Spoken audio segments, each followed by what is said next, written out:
반갑습니다, 여러분. 오연진 선생님입니다. 자, 이번 시간은요, 모의고사 영어 독해 팁강의 챕터 5 주제 추론 시작해 보도록 하겠습니다. 자, 우리 친구들 주제 추론, 주제가 뭘까요? 자, 말 그대로 주제라고 하는 거는 그 문장에서 제일 중요한 말을 하겠죠, 그쵸? 그래서 주제는 글이 말하고자 하는 것을 요약해 놓은 것이라고 봐주시면 됩니다. 글이 이만해. 이만큼 지문이 긴데요. 이 안에서 정말 핵심만 모아 요약을 해서 추려놓은 게 주제문입니다. 그러다 보니까 그 안에는 뭐가 들어가 있어요? 글쓴이가 말하고자 하는 것과 글쓴이의 생각이 들어가 있겠죠? 그래서 글쓴이의 입장이나 글의 중심 생각을 찾는 것이 이 문제 푸는 포인트인데요.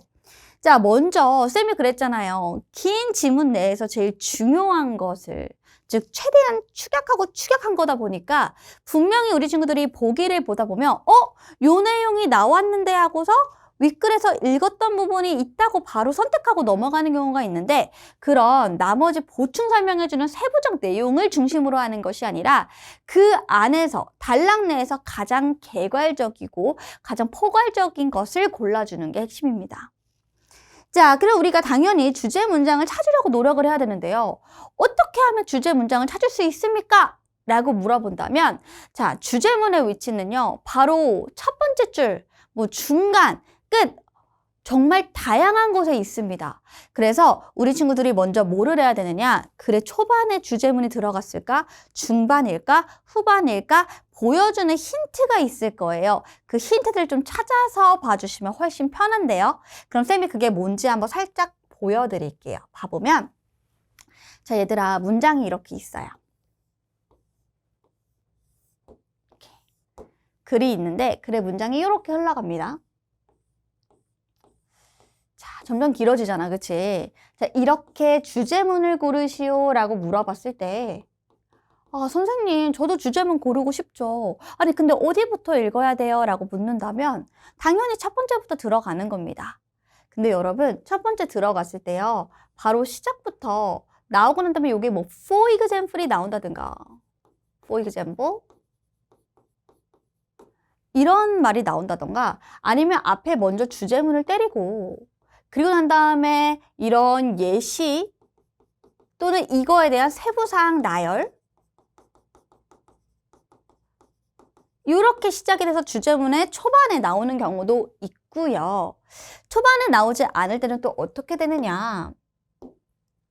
자, 역시 요 가운데쯤에 뭐가 나올 거냐면, 꼭 그런 건 아니지만 however, 이렇게 역접이 나올 수 있어요. 역접의 연결어가 나올 수 있습니다. yet, still, 이런 단어들이 나오면서 앞에 있는 내용이 이게 나와버리면 중요하지 않고 뒷부분부터 중요하다는 말이 되겠고요. 그럼 앞부분은 날린 거니까 뒷부분부터 끝까지는 다 꼼꼼하게 보셔야 됩니다. 그래서 글의 중반에는 뭐예요? 이런 역접의 연결어가 나오면 우리가 좀 조심해야 된다 라고 생각해 주시면 되겠고요. 그럼 후반에 나올 때 선생님 어떻게 문장의 구조가 흘러가나요? 이 글의 구조가 흘러가나요? 라고 얘기한다면, 자, 얘는 이렇게 될 수가 있을 것 같아요. 후반 같은 경우에는 계속 여기서 어떻게 해요? 세부적인 내용들을 얘기합니다.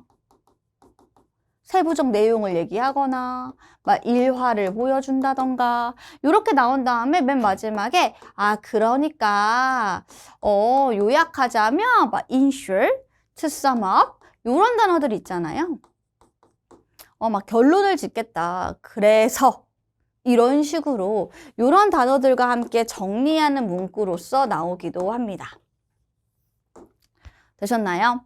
그럼 우리가 다시 한 번만 좀 정리를 할게요. 자, 주제문 같은 경우에는 쌤은 일단 첫 번째로 첫 번째 초반부터 나오면 좋겠죠. 주제문이 나오면 좋겠지만 주제문이 나올 수 없을 수도 있으니까 그래도 꼭 나올 법한 건 뭐냐면 핵심 단어를 좀 찾아보려고 하는 겁니다.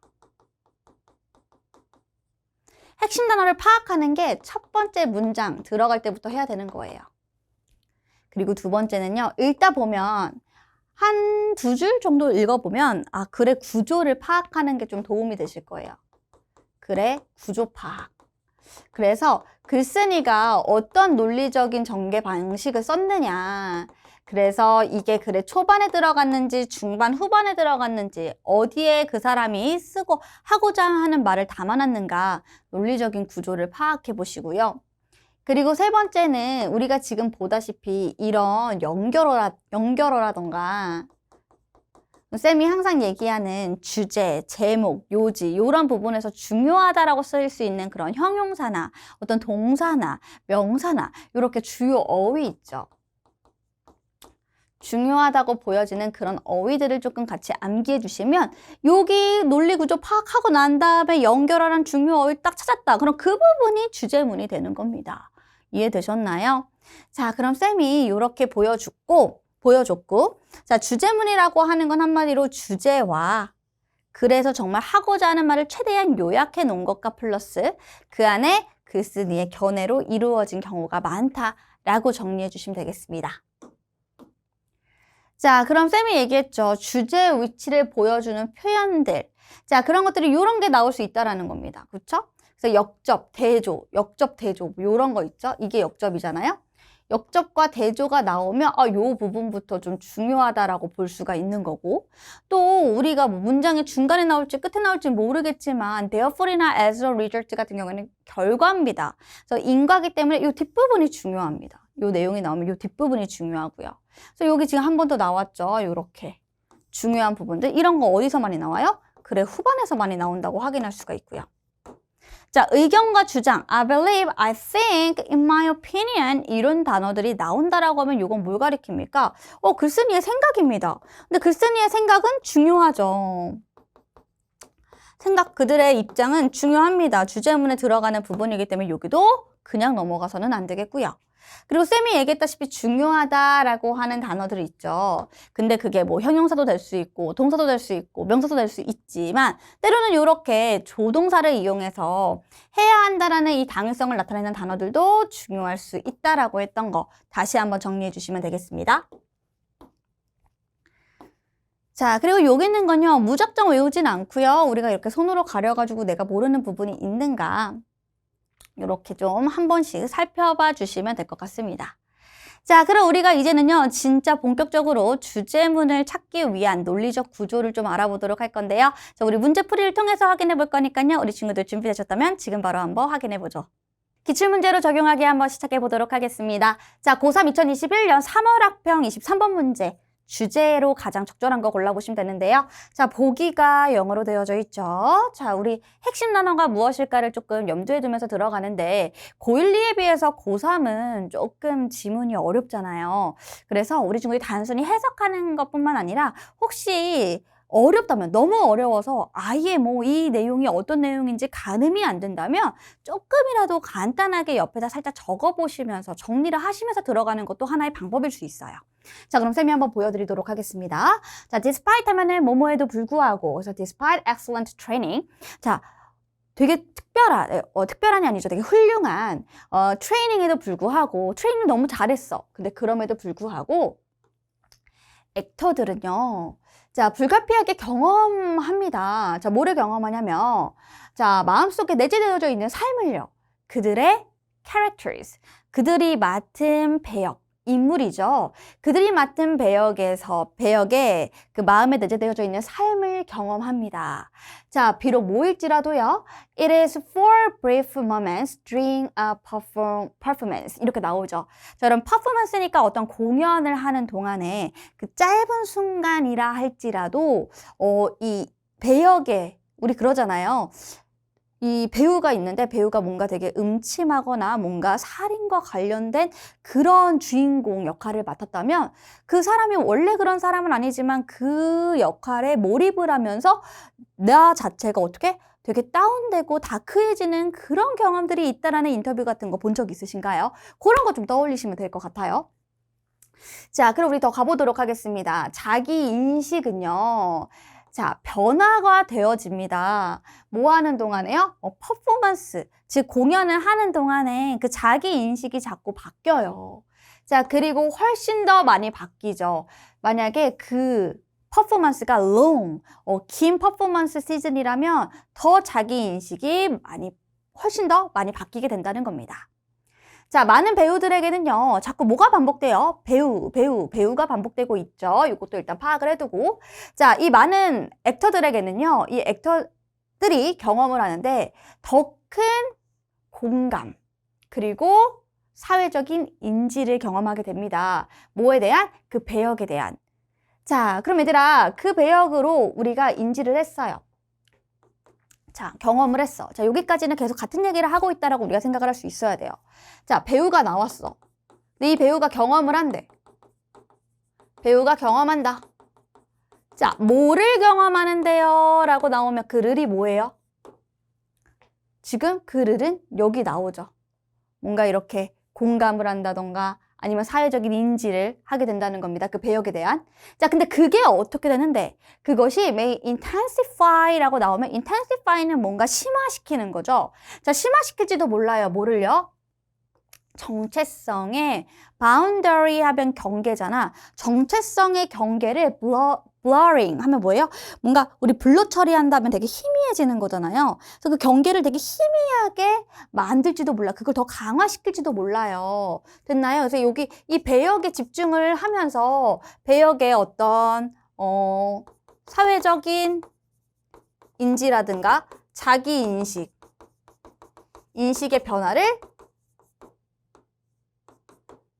경험하게 되는데 이것이 결국 뭐를 가리킨다고요? 자신의 정체성의 요 boundary, 경계를 모호하게 만든다. 모호하게 할지도 모른다. 이렇게 나와 있죠? 자, 또한 배우는 뭐 하는 경향이 있냐면요. 이용하는 경향이 있습니다. 자, 뭐를 이용해요? 더 분리적인 과정을 이용한대요.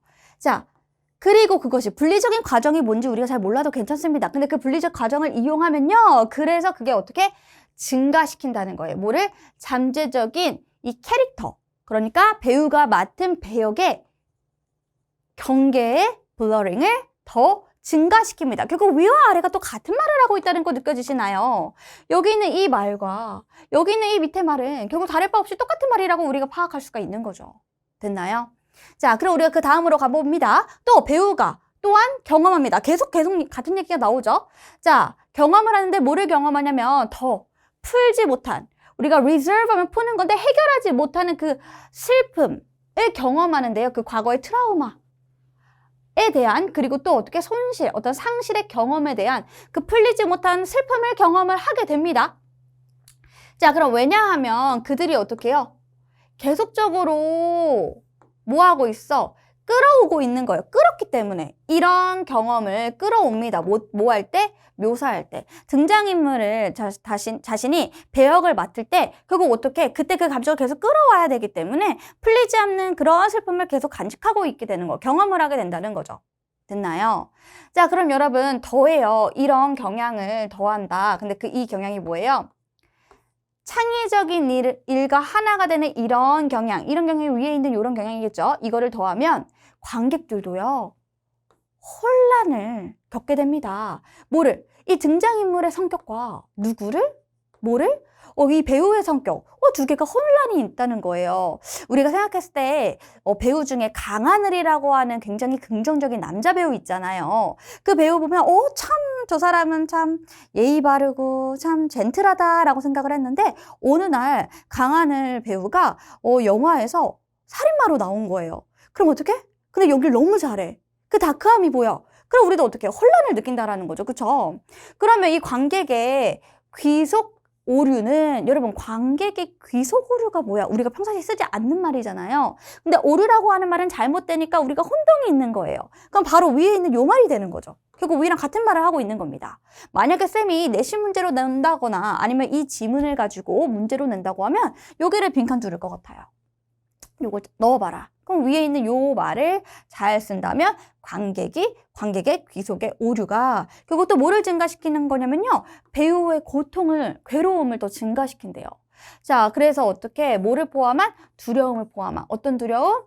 그들의 어떤 성격의 정체성이 안정되지 못하는 것을 포함해서 그런 괴로움을 증가시킨다 하면서 끝나는 내용입니다.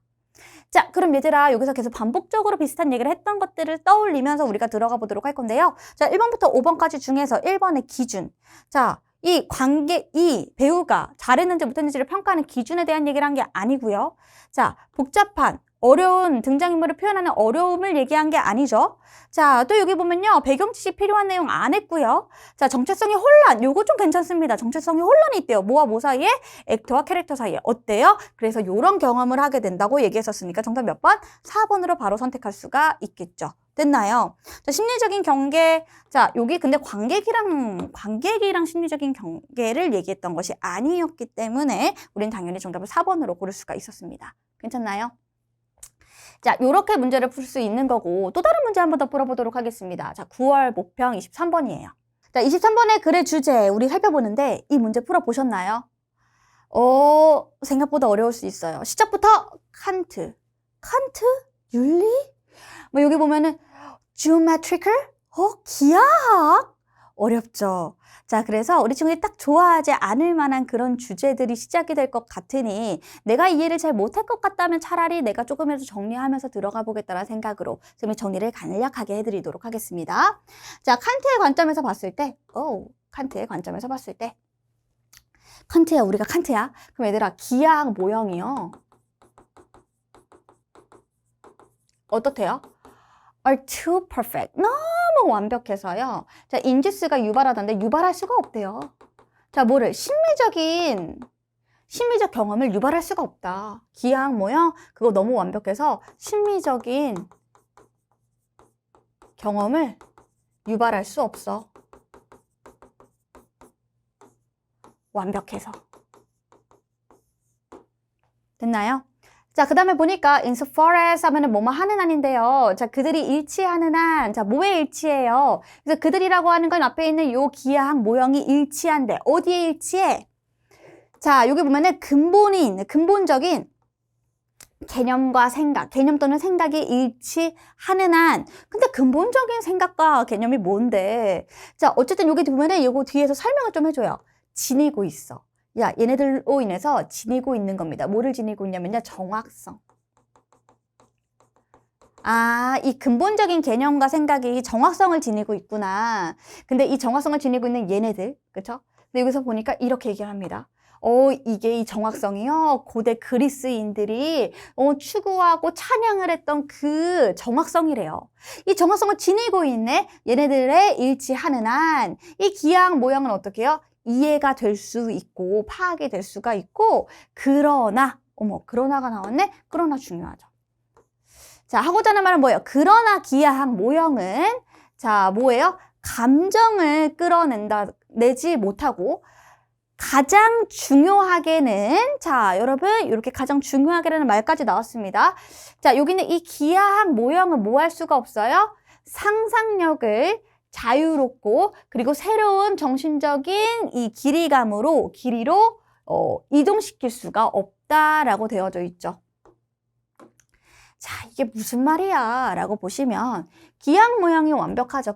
그렇죠. 그래서 심리적 경험을 유발할 수가 없어요. 그리고 그 말은 결국 뭐냐면 얘가 뭐 이 정확성을 가지고 있으니까 파악은 이해가 되기는 좀 쉬울 수도 있지만 그렇다고 얘가 감정을 유발한다던가 아니면 뭐 상상력을 유발하는 건 아니라는 겁니다. 됐나요? 그래서 이렇게 우리가 체킹을 했습니다. 자, 근데 그 밑에 보니까 바로 여기서 on the contrary. 이거 보이세요? 반대로라고 했으니까 얘 반대가 있나 봐요. 자, 그럼 반대로 하고 난 다음에 뭐라고 나오냐면 형태, forms or phenomena. 현상. 자, 형태나 현상. 근데 뭐를 지니고 있냐면 possess, 역시 여기서 possess 똑같죠. 근데 지니고 있는데 정도를 지니고 있다. 어떤 정도? 자, 여러분 measurability 하면은 측정이 가능한 거죠. 근데 in이 붙었으니까 측정이 가능하지 않은 정도, 그러니까 측정할 수 없는 정도 자를 가지고 있는. 그래서 여기 있는 이 형태나 현상은 측정이 불가능해. 한 속성을 가지고 있는 거예요. 자, 또는 뭐 할 수 없어요? Do not appear constrained. 이렇게 제한이 되어져 있지 않아요. 자, 여러분 constraint는 제한하고 제약이 되는 건데 제한이 되어져 있지 않는다라는 거 어떻게요? 풀어진 거죠. 즉 우리가 정확하다라고 말할 때는 뭔가 벗어나는 게 없어야 되는 건데 얘네들은 다 지금 뭐예요? 벗어날 수 있는 그런 특성을 가진 형태 또는 현상이 되는 겁니다. 됐죠? 근데 얘네들이 자극을 한대요. 뭐를 자극해? 인간의 상상력을 자극한대요. 오케이. 얘네는 뭐를 자극한다? 상상력을 자극한다.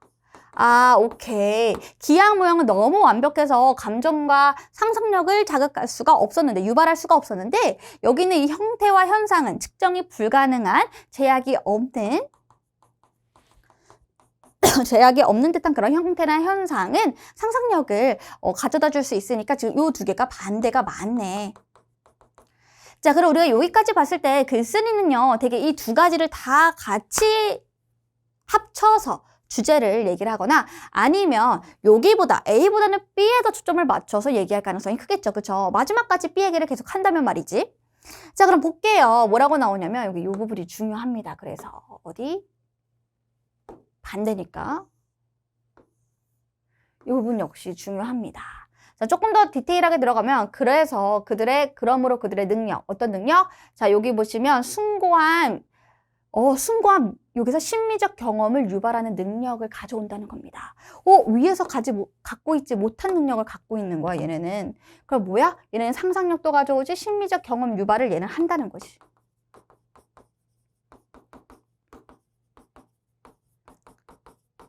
한다고 하는 겁니다.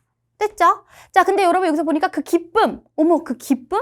자, 글쓴이가 기쁘대요. 그럼 이 글쓴이가 긍정적으로 바라보고 있는 건데 그게 뭐예요? 자, 연관되어져 있는 여기 보시면 immeasurable.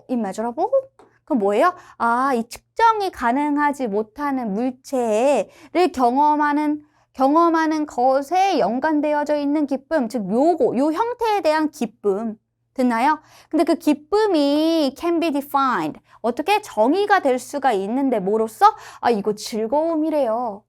사람의 감정과 정신적인 활동을 즐기는 것으로서 정의가 되어준대요.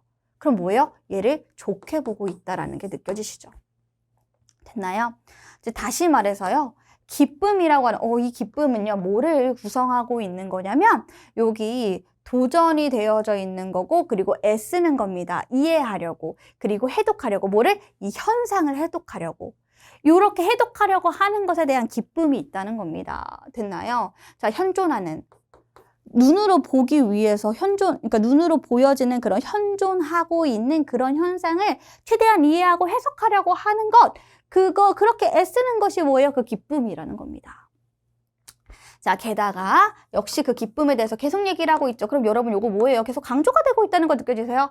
기쁨, 마지막까지 기쁨. 결국 기쁨을 얘기한다고 하는 건 여기에 집중이 되고 있구나. 여기를 초점으로 우리가 잡고 주제를 들어가야겠다 생각해 주시면 되겠고. 그래서 기쁨의 그 부분이 자, 어디로부터 오는 겁니까? 가지고 오는 겁니다. 근데 여기서 가지고 온다라고 해석을 하려고 했는데 여기 보니까 여기 이렇게 목적어 나왔네. 사람의 안전 구역을 잠시 동안 어떻게 하는 거예요? 벗어나게끔 하는 것으로부터 온다. 즉 정확성이라고 하는 거는 제한되어져 있는 것이잖아요. 근데 심미적 경험을 한다는 거는 새로운 것들을 뭔가 해석해보고 이런 거니까 기존의 안전구역에 있는 것으로부터 조금은 벗어나는 그런 것으로부터 기쁨이 온다라고 해서 기쁨에 대한 얘기를 조금 더 부가 설명을 하고 있다라고 봐주시면 되겠습니다. 자, 그럼 얘들아 1번부터 5번까지 중에 정답이 몇 번일까요? 자, 가볼까요? 자, 여기 보시면 다른 시대의 심미적 경험은 맞는데 이 다른 시대의 얘기는 안 했고요. 자, 여기 보시면 어떤 타고난 근데 기하학적으로 완벽한 모양. 자, 여기 있는 거에만 집중했죠. 자, 틀렸습니다. 자, 3번 같은 경우에는 개념이래요. 자, 여러분 perfection이 완벽함이라면 이미 붙었으니까 완벽하지 않은 결함이 있는 거면 조금의 결함이 있는 개념입니다. 뭐에? 현대 미학에. 현대 미학에 우리 지금 우리 지금 미학 얘기했거든요. 근데 이 미학의 결함에 대한 개념을 설명을 했나? 자, 요거는 일단 세모를 쳐볼게요. 우리가 조금 더 상대적으로 옳은 정답을 골라야 되니까. 자, 근데 얘들아 여기 5번 같은 경우를 보니까 뭐라고 나오냐면 심미적 기쁨이래요. 기쁨 그렇게 얘기 많이 했잖아. 요건 일단 맞거든. 근데 어디로부터 오는? 자, 것인데 어떤 것이에요? 제한되어져 있지 않은 것으로부터 오는 심리적 기쁨, 요거 얘기했는데 정답 몇 번? 5번. 요렇게 선택할 수가 있으셔야겠네요. 되셨나요? 그래서 우리가 이렇게 정답을 골라봤는데 쌤이랑 같이 공부를 함으로써 우리가 주제를 완벽하게 다 맞기에는 이 두 문제로는 당연히 힘들죠. 역시 다른 모의고사의 주제문으로 공부를 한번 해보시되 해석으로만 단순히 문제를 푸는 것이 아니다. 내가 처음에 들어갈 때 이 주제를 풀기 위해서 갖고자 하는 그런 마인드, 그리고 쌤이랑 같이 배웠던 그런 팁들, 그런 것들 생각해 주시면서 연습 꼭 해주시고요. 쌤이랑은 다음 시간에 만나 뵙도록 할게요. 안녕!